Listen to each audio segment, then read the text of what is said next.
Hello everyone, আজকে আবারও চলে এসেছি একটা ছোট্ট মিনি ব্লগ নিয়ে। আজকে হচ্ছে সানডে, মেয়ে নাচের ক্লাস ছিল।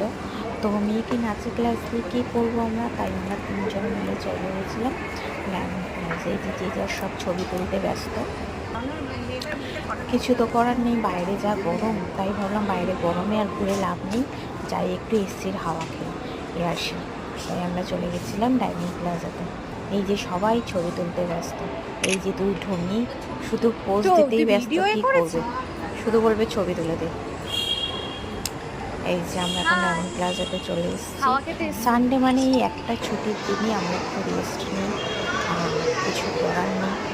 এসে কোথায় বসবো, আমরা চলে যাই এই ফুড কাউন্টারে।